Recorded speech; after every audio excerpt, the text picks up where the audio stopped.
चलिए आज बात करते हैं भारतीय रेलवे की। ये दुनिया के सबसे बड़े रेलवे सिस्टम्स में से एक है और इस वक्त एक जबरदस्त बदलाव से गुजर रहा है। और ये बदलाव सिर्फ पटरियों या ट्रेनों को नया करने का नहीं है, बल्कि ये तो एक पूरे देश की जीवन रेखा को, उसकी लाइफलाइन को एक नई पहचान देने की कोशिश है।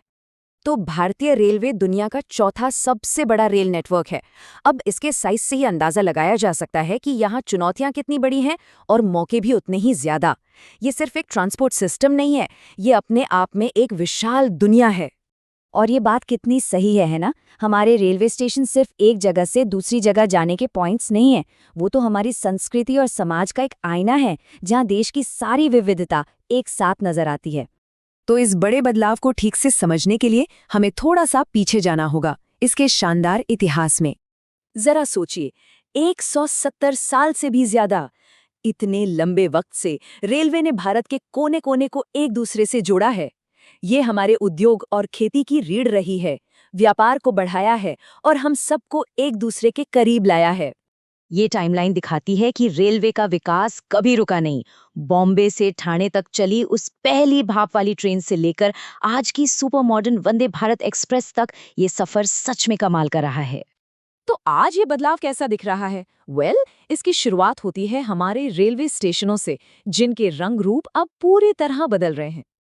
अमृत भारत स्टेशन योजना सिर्फ स्टेशनों को चमकाने का प्रोजेक्ट नहीं है। इसका असली मकसद है स्टेशनों को मॉडर्न सिटी सेंटर्स में बदलना। मतलब वो सिर्फ यात्रा का एक पड़ाव न हो, बल्कि अपने आप में एक डेस्टिनेशन बने। और सबसे अच्छी बात यह है कि इसमें छोटे छोटे शहरों के स्टेशनों पर भी पूरा ध्यान दिया जा रहा है। अब सवाल ये है कि इससे यात्रियों को क्या मिलेगा? अब स्टेशनों पर आसानी से आने जाने के लिए लिफ्ट और एस्केलेटर होंगे, फ्री हाई स्पीड वाईफाई होगा और पहले से कहीं बेहतर वेटिंग हॉल्स और टॉयलेट्स होंगे।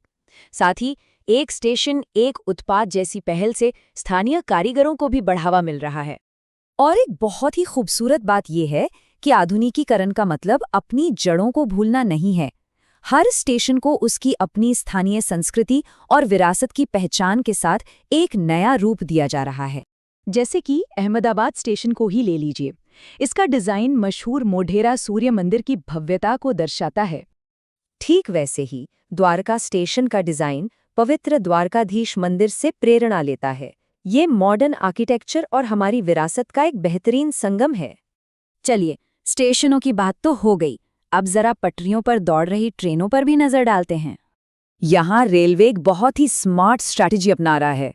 एक तरफ है वंदे भारत एक्सप्रेस, जो तेज रफ्तार और प्रीमियम अनुभव देती हैं, तो वहीं दूसरी तरफ है अमृत भारत ट्रेनें, जो लंबी दूरी के आम यात्रियों के लिए एक आरामदायक और सस्ता विकल्प हैं। मतलब हर वर्ग की जरूरतों का ध्यान रखा जा रहा है। लेकिन ये जो कुछ भी हमें अपनी आंखों से दिख रहा है, वो तो कहानी का बस एक हिस्सा है।